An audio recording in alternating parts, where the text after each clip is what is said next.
आज आपण काझीरंगा हा पाठ बघणार आहोत. वसंत अवसरे हे कोण आहेत? कवी, प्रवास वर्णनकार.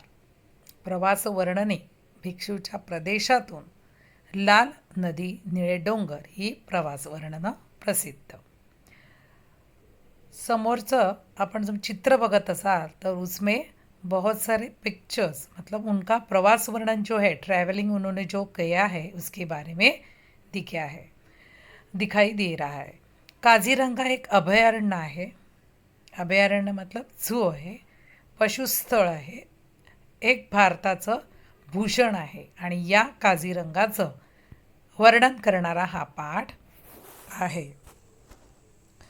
चौरस मतलब स्क्वेअर ऑफ युनिट. अभी सुमारे 265 चौरस किलोमीटर विस्तार या काझीरंगाचा आहे. सामने आप देख सकते हो कि इस पिक्चर में खूप पक्षी आणि प्राणी यांची चित्र तुम्हाला दाखवलेले आहेत. ही का तुम्हाला पिक्चर दाखवते की जेणेकरून तुम्हाला हा पाठ लगेच समजेल. हुलॉक, इसमें जो नाम मेंशन किया है हुलॉक, उसका पिक्चर है. और हुलॉक उसको ये नाम त्याच्या आवाजावरून दिलेला आहे. पण या व्हिडिओमध्ये तुम्हाला तो हुलॉक माकड बघायला मिळेल.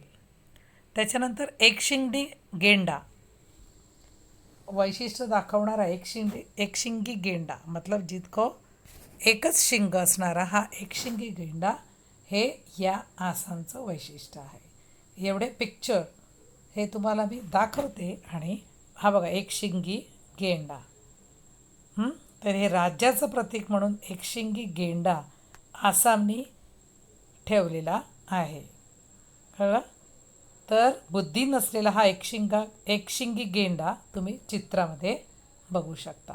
तर या पाठामध्ये या एकशिंगी गेंड्याचं वर्णन आणि काझीरंगा या अभयारण्याचं वर्णन त्यांनी केलेलं आहे.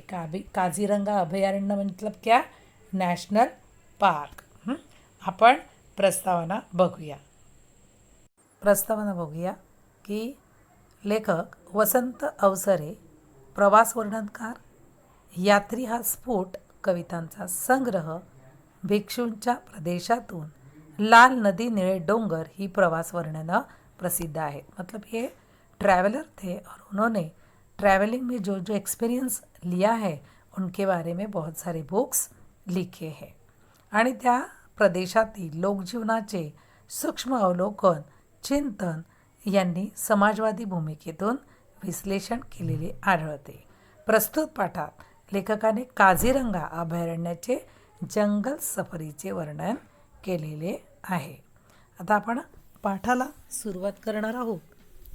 बघूया. प्रस्तावना आपण बघितलेली आहे.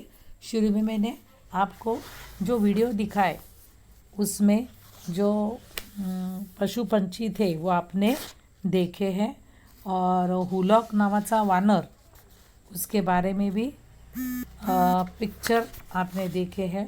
और मेन इम्पॉर्टंट जो एकशिंगी गेंडा, एक हॉर्न, शिंग म्हणजे काय? हॉर्न. तर ते हॉर्न असलेला एकशिंगी गेंडा हे या आसामचं प्रतीक आहे. सिम्बॉल आहे. प्रतीक म्हणजे काय? सिम्बॉल आहे. तर त्याचं वर्णनसुद्धा प्रस्तुत पाठात केलेलं आहे. Kaziranga a national park in Assam is a pride of India. बघूया. सुमारे 265 चौरस किलोमीटर विस्तार असलेली काझीरंगा पशुस्थळी अथवा अभयारण्य सारे भारताचं भूषण आहे. एक आफ्रिका सोडल्यास इतके आसामशिवाय इतके विविध आणि असंख्य पशुपक्षी आसामशिवाय जगाच्या पाठीवर इतरत्र कुठेही साप आढळत नाही. क्या दिया है उन्होंने कि सुमारे उनके एरिया दिया है. काझीरंगा किती एकरमध्ये वसलेलं आहे. हे नॅशनल पार्क आहे, सँक्च्युरी आपण म्हणतो. आणि काय? It's a pride. भूषण म्हणजे काय? भारताचं एक भूषण आहे. It's a pride of India.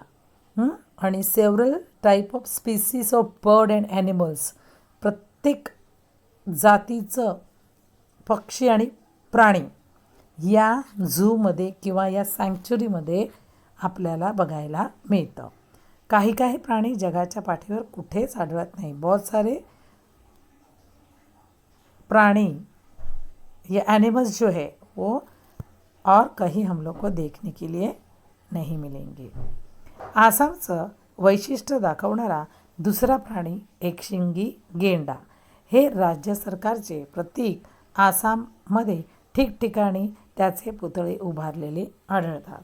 अभी एकशिंगी गेंडा, शिंग मतलब क्या, हॉर्न. तो हा गेंड्याचं चित्र, इसलिए मैंने शुरू में ही फिल्म जो लेसन्स के स्टार्टिंग में ही मैंने कैसे एकशिंगी गेंडा असतो ह्याचं तुम्हाला दाखवलेलं आहे. तर हे आसामचं वैशिष्ट्य दाखवणारा हा प्राणी आहे. राज्य सरकारचं प्रतीक म्हणून आसामात ठिकठिकाणी त्याचे पुतळे उभारलेले आहेत. आता पुतळे म्हणजे काय, स्टॅच्यू. पुतळे म्हणजे काय, स्टैचू. तर राज्य सरकार ने उन्होंने क्या किया है, अभी हमारे ये साइड में मतलब महाराष्ट्र में और हम लोग को हम जगह जगह गांधी जी के, जवाहरलाल नेहरू, लोकमान्य तिलक इनके स्टैचू देखते हैं. लेकिन आसाम में उन्होंने क्या किया है, प्रत्येक ठिकाणी एकशिंगी गेंड्याचे स्टॅच्यू उभे केलेले आहेत. पण कुणी म्हणेल हा अगदी निर्बुद्ध प्राणी आहे. निर्बुद्ध शुरू में मैं बताया, ये स्टुपिड दिखने में कैसे दिखता है, निर्बुद्ध मतलब स्टुपिड. तर हा प्राणी अगदी स्टुपिड असं निर्बुद्ध वाटतो, पण एखाद्या राज्याचे प्रतीक म्हणून का पसंत केला जावा. ये दिखता है ऐसा. गेंडा बोलेंगे तो हम लोग को एक शिंगी गेंडा, और ये आसाम के सरकार ने इसको एक प्रतीक बनाया है अपने राज्य का.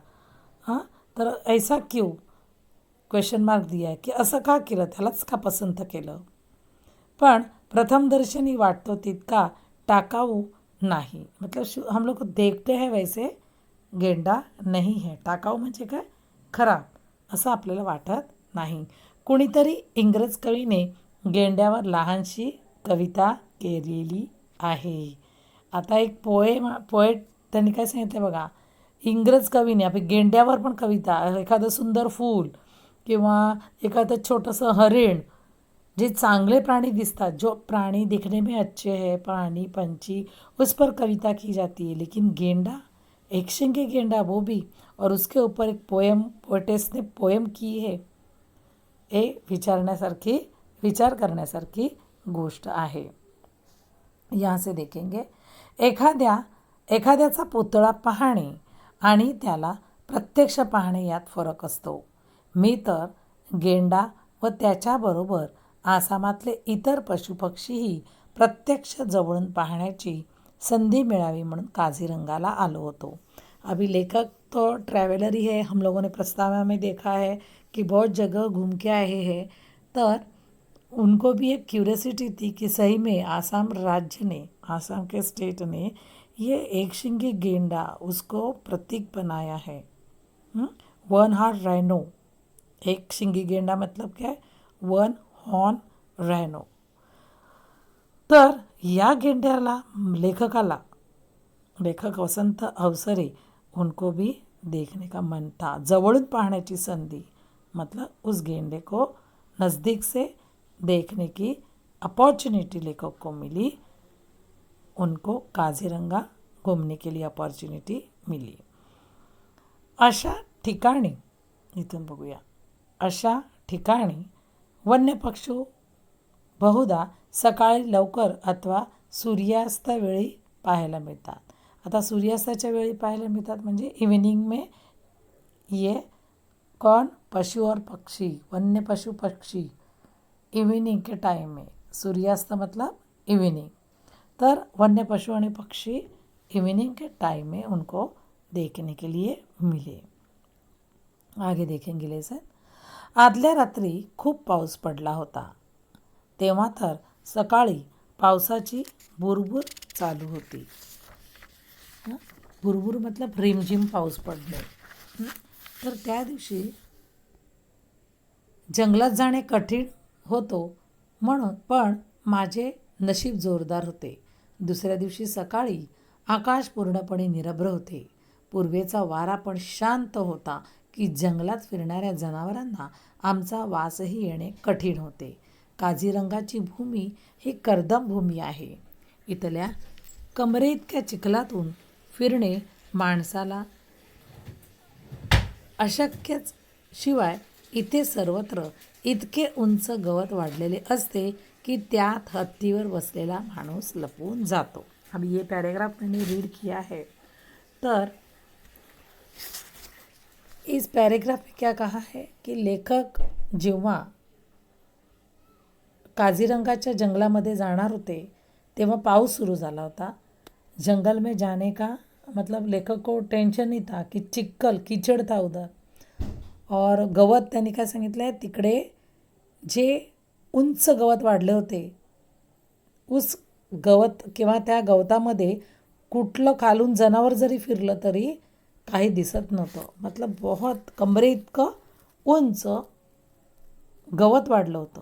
म्हणजे हत्तीवर बसलेला माणूस लपून जातो. देखो हाथी की ऊंचाई आपको तो मालूम ही है. लेकिन जंगल किसे कहा जाता है? घनदाट जंगल मतलब जहाँ बहुत सारे पेड़ और मतलब गवत कचरा ये सब रहता है. वहाँ कोई साफसफाई करने के लिए जाता ही नहीं है. मग ते गवत इतकं उंच वाढलं होतं की हत्तीवर बसलेला माणूस सुद्धा लपून जातो. इतनी ऊंचाई, इतना ग्रास जो था उनकी ऊंचाई इतनी थी कि हाथी पे बैठे हुए लोग भी नहीं दिख रहे थे. पुढे प्रवाशांना या जंगलात फिरवून आणण्यासाठी आसाम सरकारने 15-20 हत्ती अभी वहाँ के सरकार वो लोगों ने क्या किया था जंगल में घूमने के लिए हाथी की व्यवस्था की थी. उनको खास शिकवून त्यांनी तयार ठेवले होते. खास शिकवून तयार ठेवले मतलब उनको ट्रेन किया था कि लोगों को पूरा जंगल घुमा के लेके आने का. हे हल्ली वन्य पशूंना घाबरत नाहीत. दाट गवतातून ते मार्ग काढू शकतात. साधारणतः असा समज आहे की गेंडा हत्तीच्या अंगावर चालून जातो. देखो अभी लेखक को वो जंगल घूमने का मौका मिल गया और फिर वहाँ के सरकार ने जंगल घूमने के लिए क्या रखे थे हाथी की व्यवस्था की थी और हाथी के ऊपर बैठ के पूरा जंगल सफरी करने का ऐसा लेखक ने किया. लेकिन लेखक काय सांगतात की जंगल सफरी करताना एक शिंगी गेंडा जो उस जंगल का और उस राज्य का प्रतीक है से वन हॉर्न रायनो तो काय करतो त्यांनी काय सांगितलं की तो कुठे गेला आपण बघत होते की हा हल्ली वन्य पशूंना घाबरत नाही. दाट गवतातून ते मार्ग काढू शकतात. कोण? रायनोसिरस जे आहे ते काय सांगितलं की हल्ला करतात ते माणसावर. गेंडा हत्तीच्या अंगावर चालून जातो. गेंडा हत्तीच्या अंगावर चालून जातो म्हणजे काय गेंडा रायनो जो है वो हाथी के ऊपर अटॅक करता है.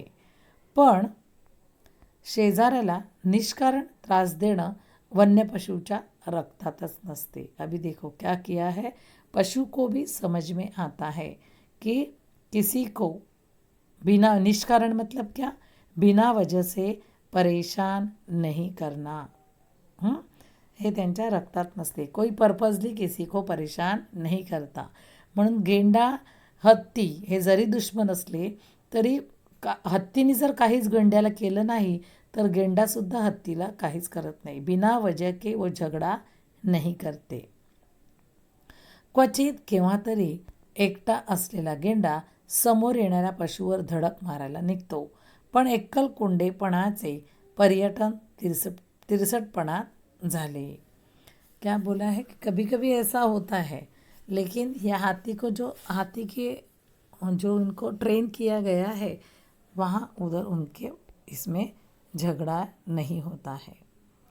एकल कोंडेपणाचे पर्यवसान तिरसटपणात झाले तर नवल, मतलब क्या दिया है देखो, कभी कभी ऐसा होता है। त्यांनी काय सांगितलं की गेंडा समोर येणाऱ्या पशुवर धडक मारायला निघतो कभी कभी। कभी कभी क्या होता है, ये जो गेंडा है वो क्या करता है, झगड़ा करने की कोशिश करता है, पण एकल कोंडेपणाचं पर्यवसन तिरसटपणात झाले तर काही नवल। नवल तर नाही तर नवलच। त्यांनी काय सांगितलं की ऐसा भी अगर अकेला भी है तो भी ऐसा ये एक शिंगी गेंडा करता नहीं है, मतलब ये लोग बिना वजह से झगड़ते नहीं हैं। जगातील प्रचंडकाय प्राण्यात भारतातील एकशिंगी गेंड्याचा 4था नंबर लागतो। आता प्रचंडकाय प्राणी मतलब, प्रचंडकाय मतलब सगळ्यात मोठा, विशाल, जायंट इन इंग्लिश। तर असा प्राणी कोण आहे, एकशिंगी गेंडा आहे। जंगलात फिरण्यासाठी मला एक हत्तीण मिळाली, तिचे नाव वैजंती असे होते। अभी लेखक को एक हाथीन, वैजंती मतलब फिमेल हत्तीण, तर तिचं नाव काय होतं, वैजंती होती। मोठी देखणी होती, देखणी मतलब खूबसूरत थी, देखणी मतलब बहुत खूबसूरत थी। इंद्राच्या ऐरावताची मुलगी शोभेल अशी। आता इथे इंद्राच्या ऐरावताची मुलगी शोभेल अशी, हां, ही जी हत्तीण होती इंद्राच्या, इंद्र मतलब लॉर्ड इंद्र, गॉड, आणि त्याच्या ऐरावत, ऐरावत म्हणजे काय, तर त्याचं जे वाहन आहे त्याची मुलगी शोभेल अशी ती होती। ये किनके बारे में लिखा है इन्होंने, वैजंती, जो हाथीन दी थी, मतलब लॉर्ड इंद्र, उनका इंद्राचं वाहन ऐरावत, हाँ, और उसकी लड़की जैसे ये थी, मतलब एवढी राजबिंड आणि एवढी सुंदर अशी कोण होती, वैजंती हत्तीण होती। ती चालताना, गवतातून चालताना जणू रेशमी साडी सळसळते असे वाटावे। निघाल्यापासूनच थोड्या वेळात एक जराशा उघड्या ठिकाणी आली आणि माहुताने खूण केल्याबरोबर ती उभी राहिली। अब यहाँ माहुत मतलब माहुत, ये माहुत, माहुत मतलब हाथी पे जो सवार रहता है, हाथी को चलाने वाला, हाँ। तर वैजंती जी होती उसको माहुताने खून केल्याबरोबर ती उभी राहिली, मतलब उनको जैसे ट्रेनिंग दिया जाता है वैसे वो खड़ी हो गई। आमच्याजवळ एक गेंडा अगदी निश्चल उभा होता। वैजंती हाथीण, बराबर, उसको जंगल सफरी के लिए, लेखक को जंगल सफरी के लिए हाथीण दी थी जिसका नाम था वैजंती। माहुत मतलब हाथी को चलाने वाला, तो उन्होंने, वो तो ट्रेन हाथी रहते हैं, तो उन्होंने उसको इशारा किया कि रुको। क्यों रुको, सामने एक गेंडा आके खड़ा था। जराशी एखाद्या विशालकाय योद्ध्यासारखा, मतलब एखाद्या विशालकाय योद्ध्यासारखा। अभी ये जो है उन्होंने गेंडा सामने जो देखा राइनो, वो कैसे था, अभी झगड़ा करने के मूड में था, योद्ध्यासारखा मतलब बहुत गुस्से वाला, और अभी वो सामने आके झगड़ा ही करने वाला है, ऐसे मूड में था। जराशी मान हलवून त्याने आमच्याकडे पाहिले व मनात नक्की केले की आपली जागा सोडून पुढे मागे होण्याची जरुरी नाही। त्याचा फोटो घेण्याची माझी मनीषा मतलब इच्छा, हाँ। लेखक, उसने देखा वो गेंडे ने कैसे खड़ा था, एकदम एंग्री कि अभी ये झगड़ा करने के मूड में है, लेकिन फिर सामने से हाथीन जो है वो एकदम पोलाइट और शांत से खड़ी थी। तभी उसको लगा कि नहीं, अभी झगड़ा करके फ़ायदा नहीं है, वो अपने रास्ते से सही से जा रही है। फिर लेखक को ऐसे लगा कि मनीषा मतलब इच्छा, कि लेखक की इच्छा क्या थी, जाणून माहुताने हत्तीणीला चुचकारत चुचकारत उभी केली आणि मी गेंड्याचे मनसोक्त फोटो घेतले। मनीषा मतलब इच्छा, लेखक की इच्छा क्या थी, फोटो लेने की। फिर लेखक ने उनको कहा और हाथी को खड़ा किया उधर ही, क्योंकि वो अपने से चल रही थी। और सामने जो गेंडा था उसके फ़ोटो लेखक ने फटाफट ले लिए। ठीक है।